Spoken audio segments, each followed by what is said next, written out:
Kung nabuhay ka at lumaki sa mundo ng mga anime na kagaya nila, halika, samahan mo ako at ating himayin at alamin ang kwento sa likod ng mga anime series at movies na kagaya neto. Dito sa videos na ito ay ating alamin ang kwento ng anime series na The Sakamoto Days. Oops! Pero bago ang lahat, mahilig ka ba sa anime series o movie pero di mo alam kung saan makakanood ng libre? Alam mo ba na may libre lang na apps o walang bayad o subscription fee? Mapapanood mo ng high definition ng libre at pwede mo pa i-download para kahit offline mapapanood mo. Gusto mo bang malaman?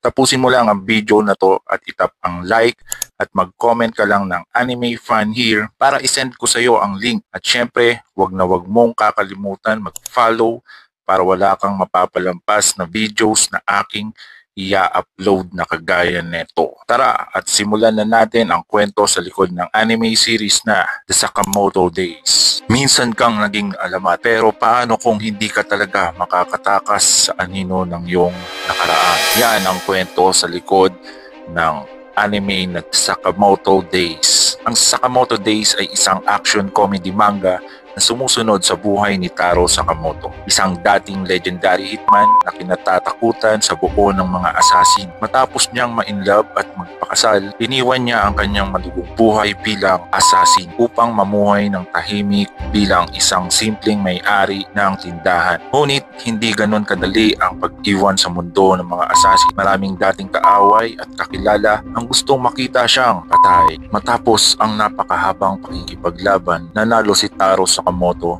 laban sa mga pinakamalalakas na kalaban at nabuwag na ang organisasyon na unti-unti nang nagkaroon ng katahimikan sa mundo ni Sakamoto at gustong bumalik sa tahimik na pamumuhay kasama ang kanyang pamilya. Ngunit alam niya sa sarili na panandalian lamang ang katahimikan para sa kanya at ng kanyang pamilya. Yan ang maikling kwento sa likod ng anime series na The Sakamoto Days. At ang aking hugot line para sa kwentong ito ay hindi hadlang ang nakaraan para magbago at mamuhay ng tahimik at tama. Kaya hanggang sa susunod nating videos, huwag kalimutang i-like, follow at i-share para sa paglaki at paglago ng ating community. Maraming salamat!